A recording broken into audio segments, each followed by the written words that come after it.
తెలంగాణలో ఫిరాయింపు ఎమ్మెల్యేల కేసుపై నేడు సుప్రీంకోర్టులో విచారణ జరగనుంది. కేటీఆర్ కౌశిక్ పిటిషన్లపై సుప్రీంకోర్టు విచారణ చేపట్టనుంది. రేవంత్ సర్కార్ అధికారంలోకి వచ్చాక బీఆర్ఎస్ నుంచి కాంగ్రెస్లోది 10 మంది ఎమ్మెల్యేలు జంప్ అయ్యారు.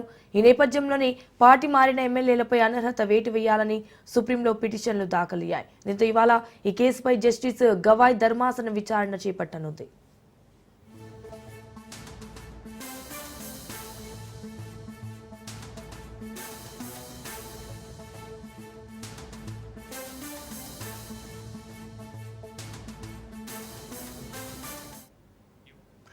తెలంగాణలో ఫిరాయింపు ఎమ్మెల్యేల కేసుపై నేడు సుప్రీంకోర్టులో విచారణ జరగనుంది. కేటీఆర్ కౌశిక్ పిటిషన్లపై సుప్రీంకోర్టు విచారణ చేపట్టనుంది.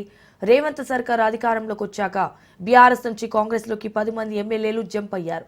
ఈ నేపథ్యంలోనే పార్టీ మారిన ఎమ్మెల్యేలపై అనర్హత వేటు వేయాలని సుప్రీంలో పిటిషన్లు దాఖలయ్యాయి. అయితే దీంతో ఇవాళ ఈ కేసుపై జస్టిస్ గవాయ్ ధర్మాసనం విచారణ చేపట్టనుంది.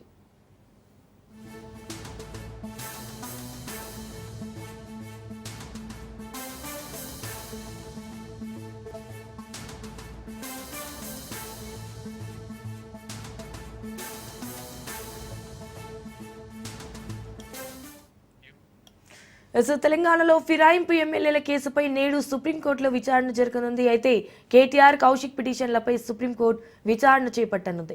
రేవంత్ సర్కార్ అధికారంలోకి వచ్చాక బీఆర్ఎస్ నుంచి కాంగ్రెస్లోకి 10 మంది ఎమ్మెల్యేలు జంప్ అయ్యారు. రైట్గా ఇదే విషయానికి సంబంధించి మరిన్ని డీటెయిల్స్ మా ప్రతినిధి సైదులు ఫోన్ ఇన్ ద్వారా అందిస్తారు. సైదులు చెప్పండి, దీనికి సంబంధించిన అప్డేట్స్ ఏంటి?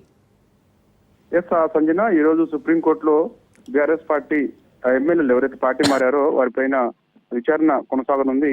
ముఖ్యంగా 10 మంది బీఆర్ఎస్ పార్టీ ఎమ్మెల్యేలు అధికార కాంగ్రెస్ గుడికెళ్లారు. అంటే కాంగ్రెస్ పార్టీ అధికారంలోకి వచ్చిన తర్వాత 10 మంది బీఆర్ఎస్ పార్టీ ఎమ్మెల్యేలు అధికార కాంగ్రెస్ గుడికెళ్లడం తోటి సుప్రీంకోర్టుని ఆశ్రయించారు బీఆర్ఎస్ పార్టీ. అందులో కేటీఆర్ అదేవిధంగా పాడి కౌశిక్ రెడ్డి ఇద్దరు కూడా ఒకళ్ళు రిట్ పిటిషన్ దాఖలు చేస్తే మరొకరు ఎస్ఎల్పీ పిటిషన్ పార్టీ మారిన ఎమ్మెల్యేల పైన దాఖలు చేయడం జరిగింది. అయితే ఈ రోజు సుప్రీంకోర్టులో నిశ్శబ్ద ధర్మాసనం విచారించిన నేపథ్యంలో కొంత ఉత్కంఠ ఆసక్తి కూడా నెలకొందని చెప్పవచ్చు. ఎందుకంటే పార్టీ మారిన ఎమ్మెల్యేల పైన ఎటువంటి తీర్పు వస్తుందని చెప్పేసి కూడా కొంత ఆసక్తిగా మారిందని చెప్పవచ్చు. ఇప్పటికే కేటీఆర్ కూడా పదే చెప్తూ వస్తున్నారు, ఖచ్చితంగా రానున్న రోజులలో తెలంగాణలో ఉప ఎన్నికలు రాబోతున్నాయి. ఎవరైతే పార్టీ మారారో 10 మంది బీఆర్ఎస్ పార్టీ ఎమ్మెల్యేలు అక్కడ ఖచ్చితంగా వారిపైన అనర్హత వేటు పడుతుంది.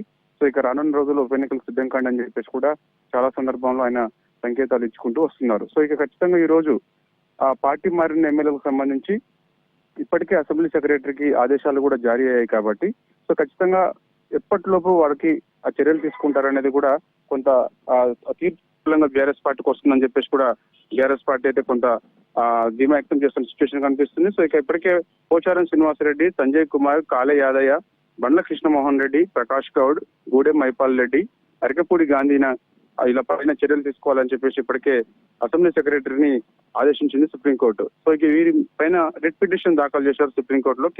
ఇక దానం నాగేందర్, తెల్లం వెంకట్రావు, కడియం శ్రీహరి పైన ఎస్ఎల్పీ పిటిషన్ దాఖలు చేశారు పాడి కౌశిక్ రెడ్డి, వివేకానంద గౌడ్. సో ఇక వీరి పిటిషన్లకు సంబంధించి యాక్చువల్ గా మొన్ననే విచారించిన సుప్రీంకోర్టు ఈ రోజు 10వ తారీఖు రోజు వాయిదా పడ్డాము. సో ఇక ఈ రోజు మధ్యాహ్నం సమయంలో justice BR Gavai, justice B Vinod చంద్రులతో కూడిన ధర్మాసనం విచారించిన నేపథ్యంలో ఖచ్చితంగా వీరికి ఖచ్చితంగా అనర్హత వేటు పడుతుందని చెప్పేసి కూడా బీఆర్ఎస్ పార్టీ భావిస్తుంది కాబట్టి సో ఇక తీర్పు ఏ విధంగా ఉండబోతుందని చెప్పేసి కూడా కొంత ఆసక్తిగా అయితే మారిందని చెప్పవచ్చు. ఇక పార్టీ మారిన ఎమ్మెల్యేలు కూడా ఆల్రెడీ సుప్రీంకోర్టు న్యాయపరంగా ఎదుర్కొనేందుకు వారు కూడా సిద్ధమయ్యారు. సో ఇక వారి తరఫున కూడా సుప్రీంకోర్టులో ఒక లాయర్ వాళ్ళ తరఫున కూడా వాదించనున్న నేపథ్యంలో సో ఇరువురు వాదనలు అంటే ఇటు పార్టీ మారిన ఎమ్మెల్యేలకు సంబంధించిన అడ్వకేట్, అదేవిధంగా ఇప్పుడు పార్టీ మారారు కాబట్టి ఎవరైతే బీఆర్ఎస్ పార్టీ ఎమ్మెల్యేలో వారి తరఫున ఉన్నటువంటి ఇప్పుడు కేటీఆర్ తరఫున, అదేవిధంగా పాడి కౌశిక్ రెడ్డి, వివేకానంద గౌడ్ తరఫున ఉన్నటువంటి అడ్వకేట్ ఇరువురి వాదనలు అయిన తర్వాత నిశ్శబ్ద ధర్మాసనం ఎటువంటి తీర్పు ఇస్తుంది అనేది కూడా రాష్ట్ర వ్యాప్తంగా కొంత